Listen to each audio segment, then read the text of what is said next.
नमस्ते students. Class 10th में अपन जो पढ़ रहे थे चैप्टर नंबर 20, जिसमें टॉपिक का जो नाम था वो स्वच्छता और ठोस कचरा प्रबंधन, जिसमें अपन ने समझा था स्वच्छता क्या होती है, स्वच्छता किस प्रकार से अपनाई जानी चाहिए। तो स्वच्छता को लेकर के हमने बात की थी पिछले वीडियो में, जिसमें अपन ने बात की थी कि स्वच्छता जो है मानव जीवन के मूल्यों में एक महत्वपूर्ण घटक माना गया है। स्वच्छता से ही स्वच्छ मस्तिष्क का निर्माण होता है। स्वच्छता के आधार पर ही हम क्या कर सकते हैं, हमारी आत्मा, मन, हर चीज़ शुद्ध की होनी चाहिए। ऐसा नहीं कि केवल मन की शुद्धि, केवल बाह्य शुद्धि भी होनी चाहिए, आंतरिक शुद्धि भी होनी चाहिए, साथ ही साथ अपने पर्यावरणीय शुद्धता भी होनी चाहिए। तभी जाकर के हम क्या कर सकते हैं, अपने आसपास के क्षेत्र को स्वच्छ बना सकते हैं, उसकी सोच को और ऊपर ले जा सकते हैं और उन क्षेत्रों में हमारे लिए स्वच्छता। उसी प्रकार उसी क्रम को ध्यान में रखते हुए हम बात करेंगे आज स्वच्छता के प्रकार, जिसमें अपन बात करेंगे स्वच्छता के प्रकार, जिसमें नंबर 1 जो स्वच्छता है वो है सामुदायिक स्वच्छता।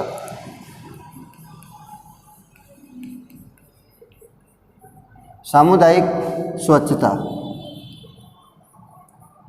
अब सामुदायिक स्वच्छता की अपन जब बात कर ही रहे हैं तो उसमें क्या होता है, सामुदायिक स्वच्छता का संबंध ग्रामीण लोगों की सहज, सामुदायिक यानी समूह में अपन स्वच्छता किस प्रकार से रख सकते हैं। तो एक प्रकार होता है सामुदायिक, यानी सार्वजनिक स्तर पर सभी लोगों का उत्तरदायित्व होता है इसके अंतर्गत। तो ये ग्रामीण क्षेत्र के लोगों की सहज और लापरवाहीपूर्ण तरीके से खुले में मल त्याग प्रक्रिया, ये सामुदायिक स्वच्छता। हर व्यक्ति क्या है, लोटा लेकर बाहर भाग लेता है। हर आदमी अपन जब भी देखते हैं तो आज भी हम घर घर के अंदर शौचालयों का निर्माण हो गया, उसके बावजूद भी व्यक्ति के मन की वो गंदगी है वो अभी भी साफ नहीं हुई। कि हम बाहर जाते हैं तो उससे कितने प्रकार के संक्रमण फैलते हैं, कितनी प्रकार की बीमारियां होती है। तो उन चीज़ों से बचने के लिए व्यक्ति क्या करना चाहिए, अपने घर में शौचालयों का, अगर किसी के सरकार द्वारा ये प्रयास किया गया कि घर घर के अंदर शौचालयों का निर्माण किया जाए, ताकि इस प्रकार की स्वच्छता को हम अपना सके, हर क्षेत्र को हम स्वच्छ बना सके। लेकिन फिर भी तो ये सामुदायिक स्वच्छता है जो सभी लोगों के लिए ज़्यादा महत्वपूर्ण है। पर्टिकुलर एक व्यक्ति या 5 व्यक्तियों के सोचने से स्वच्छता में परिवर्तित नहीं होगा वो क्षेत्र।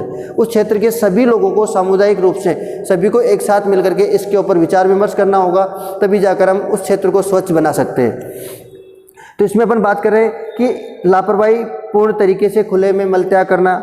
सामुदायिक स्वच्छता के माध्यम से ग्रामीण लोगों को खुले में मल त्याग करने से रोकने के लिए अनुदानित सुविधाओं से परिचित। अब अनुदानित सुविधाएं, जैसे भाई सरकार ने शौचालय निर्माण है तो बहुत सारे अनुदान का अर्थ होता है उनको सहायता प्रदान की हुई है। उसके बावजूद उन चीज़ों के से अनभिज्ञ रहते हैं। लोगों को पता होता है कि सरकार द्वारा उनको सहायता दी जाती है, तो उसके बावजूद उनको शौचालयों का निर्माण प्रत्येक घर में होना चाहिए, तभी जाकर के हम उस क्षेत्र को स्वच्छ बना सकते हैं। दूसरे नंबर पर अपन बात करें शुष्क स्वच्छता। शुष्क स्वच्छता, तो इस प्रकार की जो स्वच्छता से तात्पर्य होता है शौचालय, पेशाब घर आदि अतिरिक्त प्रयासों से। केवल हाथ धोना ही इसका उद्देश्य नहीं है कि हमने शौचालय बना भी लिया, वाश बेसन भी लगा लिया, लेकिन आकर हाथ धोते और फ्री हो गए। तो वो उनका उपयोग भी किया जाए और उस प्रकार से आसपास के जो क्षेत्र है उनको गंदा नहीं किया जाए, और ये स्वच्छ रूप से शौचालय, पेशाब घर आदि अतिरिक्त प्रयास, इसके लिए हमें प्रयास करने होंगे। लोगों को जागरूक करना होगा कि किस प्रकार से, मान लो अपन क्या होता है, मूत्र त्यागने या शौच करने के लिए हम बाहर जाते हैं तो बाहरी क्षेत्र में हम क्या करते हैं, इस प्रकार के संक्रमण फैलने का डर रहता है, खतरा बना रहता है। तो इस प्रकार की जो शौचालयों का निर्माण करके लोगों को इसके प्रति जागरूक बना करके ही हम क्या कर सकते हैं, स्वच्छता को अपना सकते हैं। तीसरे नंबर पर अपन बात करें पारिस्थितिकी स्वच्छता। पारिस्थितिकी का अर्थ होता है पर्यावरणीय स्वच्छता। पारिस्थितिकी स्वच्छता,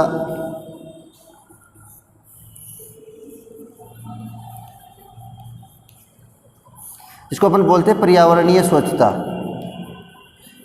यानी अपने आसपास के पर्यावरणीय क्षेत्र को भी हमें स्वच्छ, ये हमारी जिम्मेदारी होता है। जिस प्रकार से अब ये पर्यावरणीय स्वच्छता हम कैसे अपना सकते हैं, तो इसमें अपन बात करें कि पारिस्थितिकी स्वच्छता सामान्य रूप से सुरक्षित कृषि उपायों और स्वच्छता के गहन संबंध। कृषि के माध्यम से हमारे जो पर्यावरण में अनेक प्रकार की गैसों का उत्सर्जन होता है। हम कृषि क्षेत्र में क्या होते हैं, अनेक प्रकार के रासायनिक उत्पादों का उपयोग करते हैं। तो रासायनिक उत्पाद क्या होता है, जैसे उस क्षेत्र में धूप गिरती है तो धूप के साथ, पानी के साथ, जल वाष्प के साथ मिलकर के जब ऊपर उठते हैं तो हमारे लिए वायुमंडल को दूषित करने का काम करते हैं, वो हमारे पर्यावरण को दूषित करने का काम करते हैं। दूसरे शब्दों में अगर इसको हम मान के चले कि पारिस्थितिकी व्यवस्थाएं अतिरिक्त संसाधनों के सुरक्षित और पुनर्चक्रण से है, यानी दूसरे शब्दों में इससे हम पुनर्चक्रण के माध्यम से जो गंदगी फैल चुकी है उस गंदगी का या रासायनिक जो जल है उस रासायनिक जल का पुनर्चक्रण के माध्यम से उपयोग करना और शेष कचरे को वहीं पर नष्ट करने की प्रक्रिया, इस संसाधनों के माध्यम से हम इस समस्या से बच सकते हैं। इसमें क्या होता है, पौष्टिक आहार, जैविक फसलों की पैदावार। हम जैविक फसलों के ऊपर जोर क्यों देते हैं? क्योंकि हम आज वर्तमान में जिन खाद्यान्न का उपयोग कर रहे हैं वो खाद्यान्न टोटल जो है रासायनिक चीज़ों से उत्पादित है। हम अपने उत्पादन को बढ़ाने के लिए रासायनिक खादों का प्रयोग करते हैं, तो उससे क्या होता है, खाद्यान्न जो है वो दूषित होते जा रहे हैं। आज हमें जैविक की ओर लौटने की आवश्यकता है।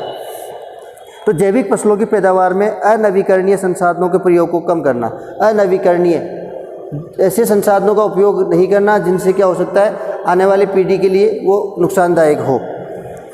इसके साथ साथ ही हम पारिस्थितिकी के साथ साथ हम इसी को पर्यावरणीय स्वच्छता के ऊपर भी बात करते हैं। तो पर्यावरणीय स्वच्छता में क्या होता है, तो इसके कारण ये उत्पन्न हो, तो उसी में ध्यान में रखते हुए बीमारियों से संबंधित पर्यावरण के कारकों का नियंत्रण, पर्यावरण से संबंधित पर्यावरणीय कारकों का नियंत्रण क्या कहलाता है, पर्यावरणीय स्वच्छता कहलाता है। वैसे देखते हैं ठोस कचरा प्रबंधन, पानी और दूषित जल का उपचार, औद्योगिक कचरा उपचार, ध्वनि प्रदूषण, इन सब के ऊपर क्या होना चाहिए, रोक लगनी चाहिए।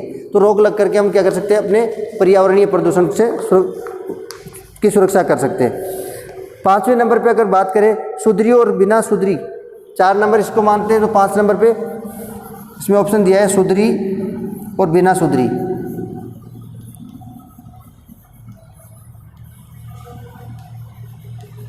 सुधरी और बिना सुधरी स्वच्छता, इसका संबंध हजारों वर्ष पुरानी, ये अपन बात कर रहे हैं कई वर्षों से, हजारों वर्ष पुरानी ग्रह स्तर पर मानव के द्वारा मलमूत्र त्याग नियंत्रण से सुधरी और बिना सुधरी, यानी प्रारंभिक चीज़ों को आज भी हम अपनाते चल रहे हैं या हमारे में कोई सुधार हुआ है, या तो वो चीज़ जो पहले थी वही चीज़ आज भी अपना रहे हैं, तो उसमें कोई परिवर्तन अपने को देखने को मिला है या नहीं मिला। तो इसको अपन इससे संबंधित मानते हैं कि प्राचीन काल से कई वर्षों से व्यक्ति जो है, मानव जो है, अपने मलमूत्र को बाहर खुले में शौच करता है। इसके अंतर्गत स्वच्छता और पानी आपूर्ति की देखभाल की जाती है। अब ये चीज़ अपन ध्यान में रख रहे हैं कि पुरानी ग्रह स्तर पर मानव के मलमूत्र त्याग नियंत्रण से इसके ऊपर नियंत्रण स्थापित करना और इसके अंतर्गत स्वच्छता और पानी की आपूर्ति पर्याप्त मात्रा में उनको उपलब्ध करवाना, इसके अंतर्गत हम सुधरी और स्वच्छता उपलब्ध करवा सकते हैं।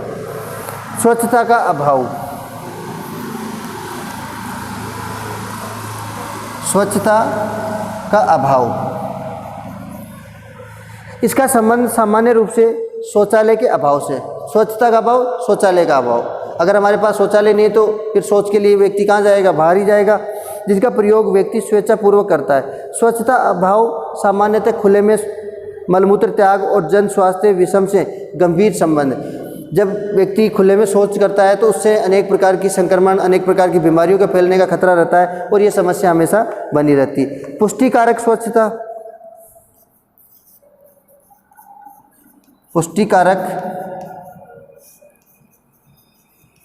स्वच्छता,